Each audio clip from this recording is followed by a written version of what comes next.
El ingeniero Ignacio Ditren con nosotros. Muy buenos días. Muy buenos días, gracias por la invitación nuevamente. Que por cierto se estuvo patinando un poquito desde la semana pasada. Sí, era que usted estaba como dubitativo para venir a visitarnos a nosotros. No, yo siempre estoy dispuesto. ¿Es de su casa? Sí, yo siempre estoy dispuesto. Bueno, arranquemos y no rebullo. Arranquemos de una vez con el tema que acapara la atención pública nacional. La renuncia de la vicealcaldesa de La Vega, Amparo Custodio. Ella fue electa en la boleta en las elecciones municipales de febrero último, junto a Kelvin Cruz, que fue reelecto para un tercer mandato como alcalde de La Vega. Fue designado por el presidente Luis Abinader como ministro de Deportes. Obviamente, la ley 176 de organización municipal dice que quien pasa a ocupar la posición es el vicealcalde o la vicealcaldesa, pero la vicealcaldesa renunció, la señora Amparo Custodio. ¿Cómo usted evalúa esa situación? Bueno, vamos a ver, como comentaba yo ayer en algún lugar, lo que pasa detrás de las cámaras. Una cosa es lo que hablamos aquí y otra cosa es cuando nos vamos a comerciales y hablamos otros temas. Entonces eso está pasando ahí. Yo no me voy a ir a la simpleza de evaluar la renuncia de Kelvin Cruz. El que es político siempre tiene aspiraciones a trascender. Obviamente, comentábamos fuera de cámara precisamente que hay personas que cometen o toman decisiones que en el futuro le pueden hacer daño. Yo no voy a juzgar a Kelvin, al contrario, lo felicito por haber pasado a ser ministro. Ahora bien, él debió evaluar que él fue el alcalde más votado del país para un tercer mandato de su municipio, con un 77.5%, pero que además es el presidente de la Federación Dominicana de Municipios y a la vez presidente de FLATMAN, que es la Federación Latinoamericana de Municipios. Son un conjunto de cargos que él debió pensar al tomar la decisión, pero cada quien toma sus decisiones y no me voy a ir al término personal, me voy a ir a lo político, que es lo más importante en este caso. Y ahí voy a evaluar al PRM de cómo el partido de gobierno, Partido Revolucionario Dominicano, moderno, y el presidente de la República se han convertido en una fiera voraz que lo quiere devorar todo o destruir todo. Porque la vicealcaldesa, si Kelvin renuncia y la vicealcaldesa se queda al frente del ayuntamiento, eso se diluye rápido. El problema es ver qué hay detrás de la renuncia de ella. Porque la candidata presidencial de Frente Amplio denunció que la vicealcaldesa fue presionada para renunciar, para que el cargo lo ocupe un PRMista. Un PRMista. De la confianza del presidente. Exacto. Y eso que Frente Amplio participó en lo municipal como un aliado. Claro. Entonces se supone que como aliado se le debió respeto a ese partido. Además de que ella tiene la experiencia para quedarse al frente del ayuntamiento. Porque aparte de que había sido regidora en el pasado y presidenta del Consejo Municipal, acompañó a Kelvin en las dos gestiones anteriores de Kelvin y ahora salió para un tercer mandato. O sea que estaba totalmente empapada de lo que podía pasar ahí. Pero además, yo pienso que con presionar a la vicealcaldesa la renuncia, lo que ha hecho es hacerle más daño a Kelvin. Más daño a Kelvin, porque entonces ya ahí se ve como un acto de irresponsabilidad porque la población votó por Kelvin y por ella. Entonces, si Kelvin renuncia y ella se queda, la cosa se amortigua. Ahora, el problema se ha dimensionado por un vacío que tenemos. El artículo 64 de la ley 17607 establece claramente qué ocurre. Eso está previsto en la ley, que si el alcalde tiene que salir del cargo por cualquier circunstancia, la sustituye la vicealcaldesa. Y también prevé que si tuviera que ser la vicealcaldesa, entonces transitoriamente lo sustituye en la sala capitular, debe elegir al secretario general y posesionarlo transitoriamente, o otro funcionario de la alcaldía. Ahora que hay un vacío, ¿quién es que debe de designar a un nuevo alcalde? ¿El presidente sería o ahí, la sala capitular? Ahí es que esa es la mayor discusión. Es el tranque. Es el tranque ahora mismo, la mayor discusión. Porque ahí ya pasa algo que es muy frecuente con las leyes, que es las interpretaciones.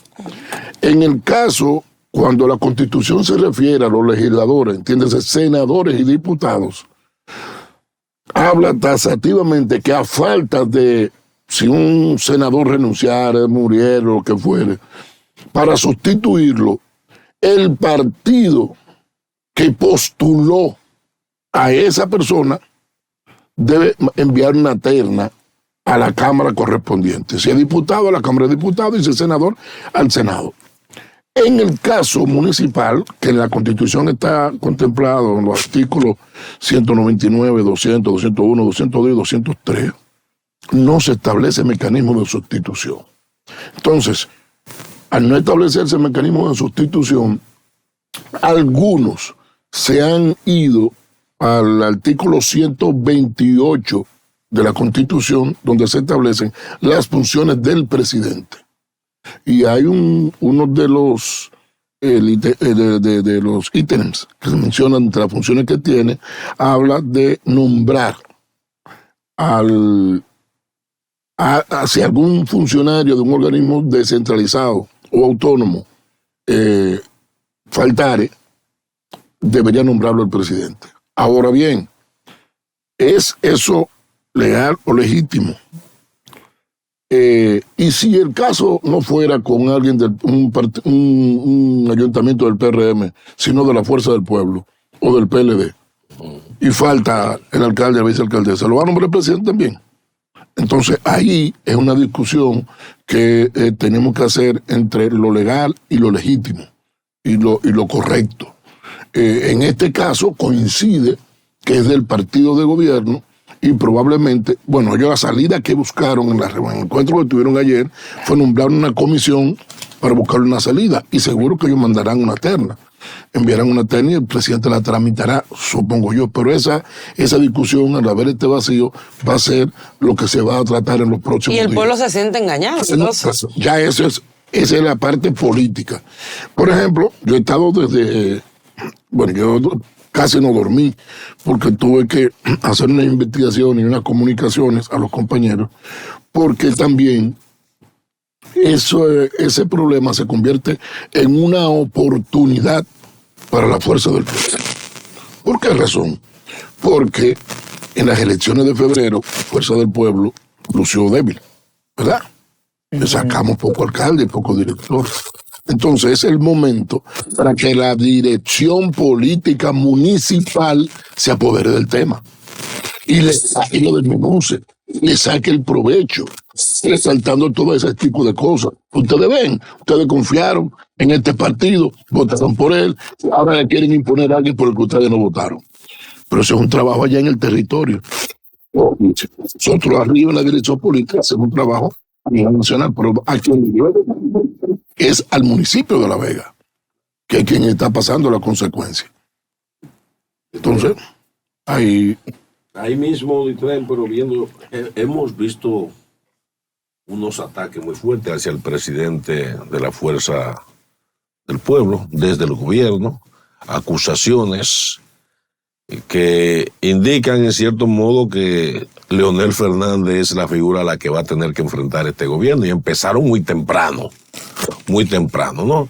Entonces, con el tema de las reformas, va a ser difícil enfrentar a un PRM empoderado mayoritariamente, y hay una oposición de parte de la Fuerza del Pueblo a que no se toque la Constitución de la República. ¿Cómo vamos a hacer esto? Bueno, vamos a ver ahí, vamos a separarlo en tres temas. El caso de Leonel Fernández. Con Leonel Fernández hay una trama, desde hace un tiempo, una trama, que va en diferentes aspectos. Yo no sé si tú recuerdas que hace un par de meses comenzó a circular el rumor de que Leonel estaba enfermo. Que él se fue a Estados Unidos, Sí, incluso, en Estados Unidos, no, Europa, Europa. a hacerse una intervención quirúrgica. Sí, hasta todos esos rumores mandaron. Y tú cuando tú ves a Leonel, tú lo ves sano. Gracias a Dios. Gracias a Dios. Pero además, tienen una trama de crear, como dirían los muchachos de los barrios, una quiquilla. Y te ponen por el medio entonces al hijo. Para entonces tratar de enfrentar al papá y al hijo. Y crear un conflicto. Pero además lo quieren jubilar temprano. Lo que quiere decir que están un poco preocupados con Leonel. O están un poco, no, muy preocupados con Leonel. Porque realmente quien le está dando en la diana con la evaluación del gobierno, tanto del que terminó como del que comienza, arrancamos temprano. ¿Con qué? Con el discurso ante la Asamblea Nacional en la toma de posesión, donde le señala, estamos desglosando eso por parte. Ahí tomamos dos aspectos primero. El primero, el de las cifras maquilladas por el presidente en el discurso, alterando términos como diciendo que tuvieron, que en los 4 años tuvieron un crecimiento por encima del real. Maquillando, y lo he explicado muy bien porque todo viene cuando él menciona el 2021, que pone un crecimiento excesivo porque lo compara con el 2020, que fue el de la pandemia, y que obviamente no hubo crecimiento por la situación. Entonces, técnicamente, él le llama, o los economistas le llaman a eso, rebote económico. Y por tanto, ese no es el crecimiento. Es más, el año pasado, el último año de gobierno del presidente Abinader, fue el más bajo de lo que hemos tenido en los últimos 50 años. El más bajo. Incluido de los impuestos que fueron muy malos. Y la segunda parte que trató fue la parte que tiene que ver con la reforma, en la que él entiende, o la fuerza del pueblo entiende, que el gobierno no debe estar enfocado en reformar la Constitución en este momento, porque incluso parte de un criterio equivocado, porque uno de los pilares fundamentales que están planteando en la reforma es la independencia del Ministerio Público, y él asegura que la Constitución actual, o lo del 2010, le da independencia al Ministerio Público, y entonces él lo centra en un error grave desde el punto de vista del derecho, y es cuando dice que el Ministerio Público es independiente si el procurador es independiente. Y resulta que el Ministerio Público no es el procurador. Es un sistema compuesto por muchas personas que tienen mecanismos de elección contemplados en la Constitución, más las funciones que tiene, que establece, que tiene independencia presupuestaria, deliberativa, etcétera, etcétera. Lo que quiere decir que esos son los dos puntos que enfocamos. No nos fuimos en otra parte del discurso, porque lo vamos a ir desglosando poco a poco. Ya para la semana que viene tendremos otra parte para enfrentar ese discurso. Que dicho sea de paso, los opinadores y los medios se han hecho poco eco de una denuncia que se hizo de que en la parte final del discurso hubo plagio. Plagio de aquel memorable discurso de Martin Luther King. No plagio, sino que copió muchos puntos del discurso de Martin Luther King en Half a Truth, en aquel discurso, exactamente, y no lo citó. Entonces, hablaban sobre esto. Entonces, usted que iba a hablar un poco con relación a este hecho de lo que pasó y lo que usted piensa. Bueno, pues, así como literalmente se denunció ese plagio de esa parte final del discurso, yo interpreto que el querer decir que tiene un sueño, yo creo que ese sueño, él todas las noches vive soñando para ver qué cosa va a inventar, qué cosa va a decir, porque dice que las cosas van muy bien. Y resulta que tú tienes que en ese discurso, él dijo que había remodelado el gobierno 6.400 aulas Y el presidente del ADP le dice, pero en el país lo que hay son 6.415 aulas. Entonces, está diciendo que eso no fue correcto.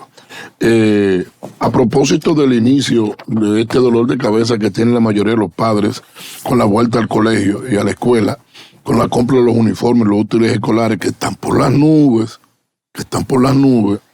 también tenemos el drama de que están denunciando también los profesores que hay una falta de más, que van a quedar más de 300,000 niños sin escuela.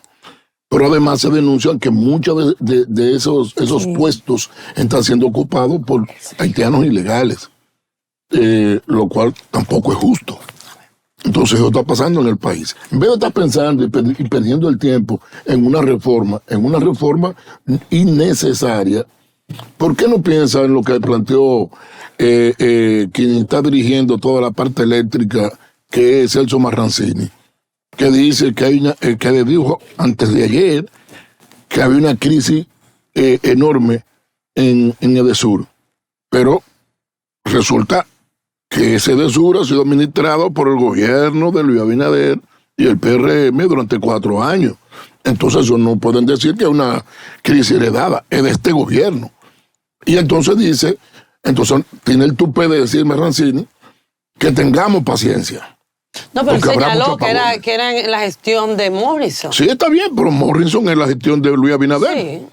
Entonces es la misma gestión. Entonces dice que va a haber muchos apagones. Aparte del calor que estamos sufriendo, un calor infernal que están sufriendo los mismos productos del cambio climático, entonces también vamos a tener grandes apagones. Pero nos habla de baja tarifa. Pero también Celso tuvo el tupé de hablar, mientras en el mundo se está buscando fomentar la energía alternativa. Él está queriendo grabar o quitarle facilidades a los paneles solares, simplemente para proteger a la industria privada y a los generadores eléctricos. Por cierto que él es uno de ellos. Entonces ahí esas son de las cosas que se dan en este gobierno, cosas contraproducentes, porque se supone que usted es generador, usted no puede ser regulador. Y resulta que el regulador es don Celso Marrancini. Entonces que lo que está buscando beneficios para los generadores. En este gobierno que ha habido, que encontró pérdidas de un 27% de la energía producida y está en un 30 y pico, una de las redes, de las sedes, porque hay una que está llegando, pasó del 40, que es de este. Entonces, es a eso que tiene que dedicarse el gobierno. ¿A qué dedicarse el gobierno? A un problema gravísimo que puso en shock a la República Dominicana la semana pasada, producto de la crisis que hay emocional, que no le han puesto atención a la salud mental, donde tuvimos 3 hechos abominables la semana pasada de madres que sacrificaron a sus hijos de una manera espeluznante. Entonces quiere decir que hay un problema de salud mental. ¿De dónde proviene? Probablemente de la crisis acumulada, probablemente de la debilidad que siente la gente de no poder enfrentar el costo de la vida, que ya el costo de la canasta básica está en 40,000 y pico de pesos. Entonces, él no está empeñado en reforma constitucional. ¿En qué carajo va a beneficiar eso al pueblo dominicano? Esa reforma. Entonces, los problemas medulares los estamos dejando a mitad. Óyete, han demostrado también una incapacidad enorme. Tú pasas por el kilómetro 9, yo paso casi a diario por varias razones, o voy para una propiedad, o tengo que pasar a algún lugar, y tú tienes 4 años reformando ese pedacito del kilómetro 9 y no encuentran la salida. Están dando vueltas como los perros cuando se quieren morder el rabo. 4 años. ¿Y qué incapacidad es esa? ¿O fue que hicieron eso sin planes? Que es muy probable, porque en una ocasión la vicepresidenta acusó a la oposición de que ellos no tienen que planificar, ellos lo que hacen es resolver. Hoy, ¿cómo tú resuelves sin planificar? Entonces, eso quiere decir que eso fue una obra que se comenzó sin una planificación. Pero han demostrado una incapacidad tal que tienen los 4 años construyendo un pedacito de metro del 9 a los Alcarrizos, donde hay 5,5 kilómetros.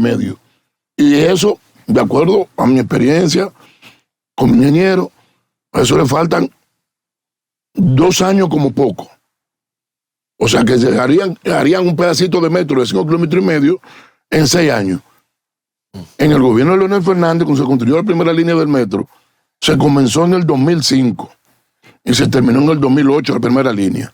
14.5 kilómetros de metro, mucho más complejo, con 4 sistemas de construcción, porque era hecho un túnel hecho en trinchera, con túnel minero, con un puente ferroviario y con elevados.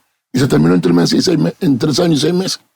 Y la segunda línea, que fue desde el 9 hasta el puente Francisco Rosario Sánchez, se construyó en menos de 4 años. Y estos tienen 4, un pedacito de 5 kilómetros, o sea que hay una incapacidad. O sea, en vez de dedicarse a las razones fundamentales, están pensando en otra cosa. Entonces, cuando usted habla de Celso Marrancini y de sus declaraciones, ¿usted considera que Celso Marrancini, como el presidente del Consejo Unificado de las EDES, está obrando para beneficio personal, él como generador y también para el sector generador? Totalmente, eso es lo que estoy diciendo. Yo lo afirmo y lo reafirmo. Se ha puesto una persona interesada en el sistema. Interesada. Entonces, estamos echando para atrás.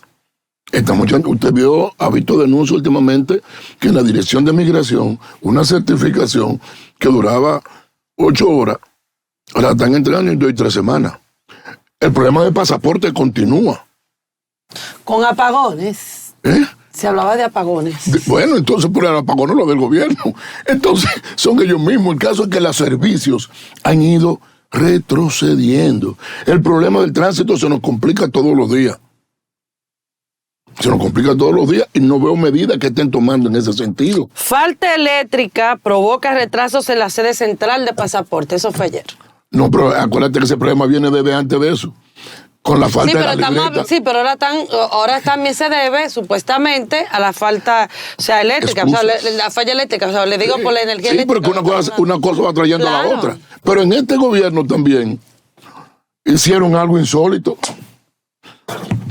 Parece inconcebible que hace 500 años, más de 500 años, una persona como Nicolás de Obando construye la zona colonial, dura más de 500 años sin inundarse. Y en este gobierno se inundó la zona colonial. Nunca se va a inundar la zona colonial. ¿Por qué? Porque hicieron unas modificaciones y no planificaron y no se dieron cuenta que iban a tapar el drenaje. Entonces hay un cúmulo de problemas en el país que se van a ir agravando. Y se van a ir agravando de manera exponencial. Porque ahora hay un ingrediente nuevo.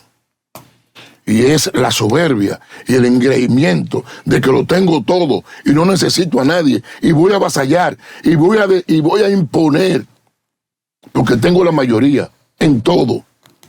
Entonces eso es una mala consejera para el ser humano.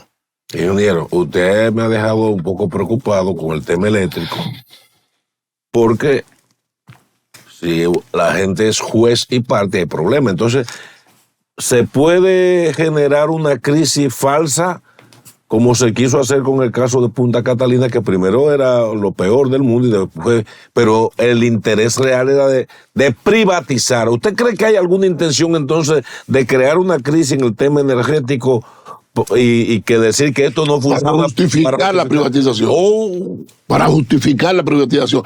De hecho, Punta Catalina está prácticamente privatizada porque si él es generador y él está manejando una generadora del Estado, más el Consejo Unificado de las Sedes, entonces el amo y señor de ese sector, con intereses en el sector.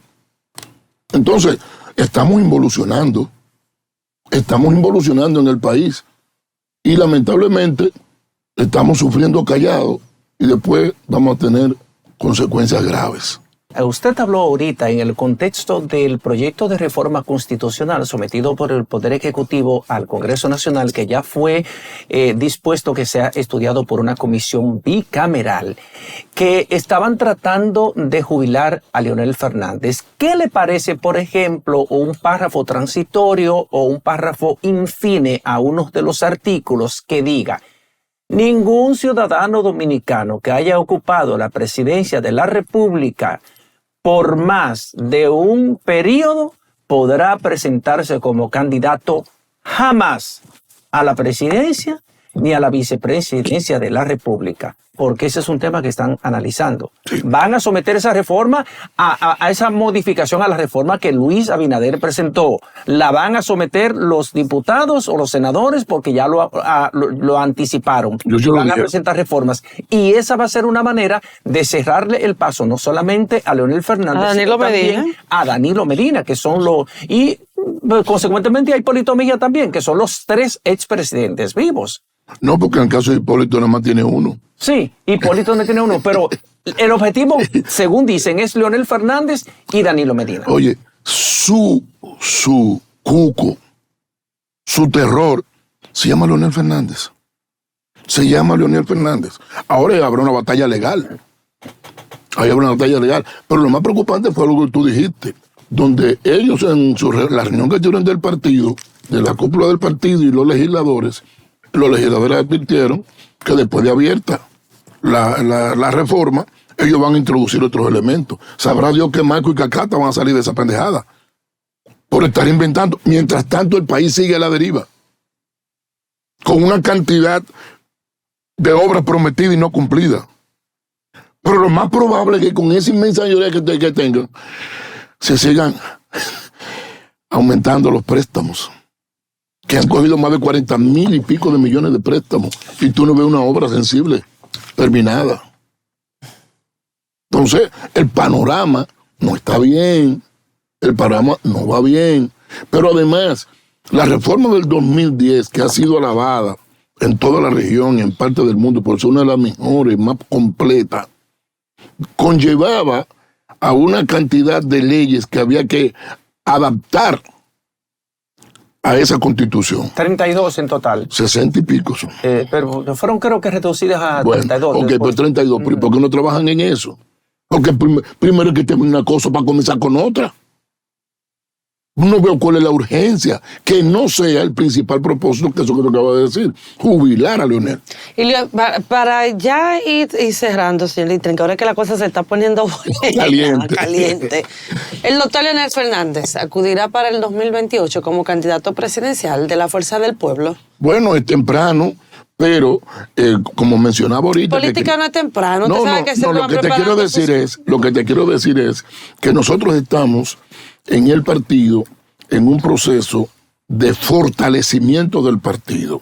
Y en mi caso, que presido la Secretaría de Asuntos Municipales, estoy elaborando una propuesta para el Congreso donde tenemos que enfocarnos mucho en los territorios, porque mostramos una debilidad local muy grande y esos compañeros tienen que trabajar en cada uno de sus territorios para que no se vea solamente la figura de Leonel. Lo de Leonel, eso es incuestionable en el partido, es un hombre que después de haber pasado con todos los pies que le han metido, económicamente nos hicieron barbaridades para que no consiguiéramos dinero. Pero además te habían llamadas a empresarios, regularmente colaboradores de Leonel, si te mueves, te mando de ahí. ¿Cómo? Pero a ese nivel. Y el partido participó en esas elecciones casi con la mano pelada. Y llegamos a casi un 30%. Es decir, ese es el temor. Y por eso quieren jubilarlo.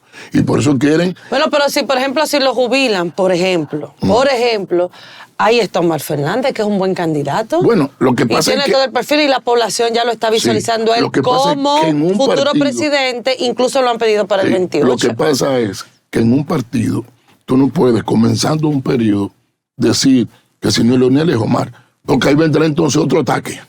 Tú ves que es una dinastía. Ahora, el hijo hereda del papá.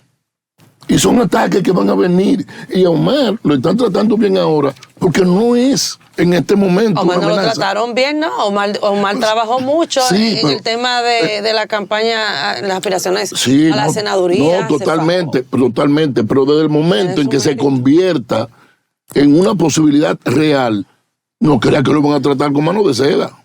O sea, no podemos adelantar eso. Sí.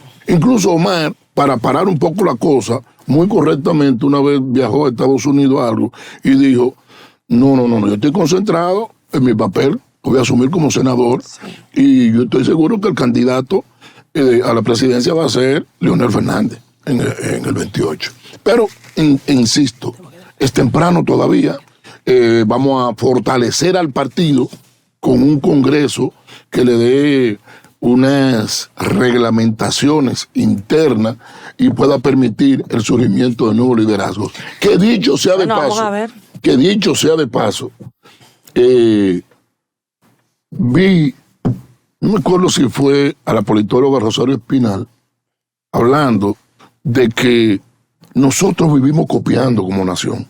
Y nosotros podemos compararnos con Estados Unidos para tener leyes como Estados Unidos. Y aún así Estados Unidos, miren el jodido problema que tiene. Los dos aspirantes eran dos ancianos. Y hubo que recurrir a última hora a Kamala porque ya la demencia senil de Biden estaba muy notoria. Ya estaba muy notoria. Pero ¿quiénes estaban compitiendo? Trump y Biden. Lo que quiere decir que en el mundo no se puede prescindir de los liderazgos. Si aparece un joven brillante como Maru, como otro, como lo hay, o como lo tiene el PLD, o como lo tiene el mismo... Juan Ariel. Entre otros. Pero ese es muy bueno, muy sabía. Entonces, surgirán nuevos liderazgos. Pero ese liderazgo tiene que ganarse como se lo ganó Leonel cuando llegó a la presidencia, como se lo ganó Obama cuando llegó a la presidencia, como se lo ganó Clinton en Estados Unidos. Pero fíjate cómo en el mundo, en Brasil, hubo que recurrir a Lula de nuevo. Claro. Entonces, tú no puedes, como paisito pequeño, estar copiando a los grandes. Porque hay cosas que le lucen a los grandes que a los chiquitos no le lucen. Sí. Bueno, Ignacio Ditren, miembro de la dirección política del Partido Fuerza del Pueblo, gracias por haber estado con nosotros.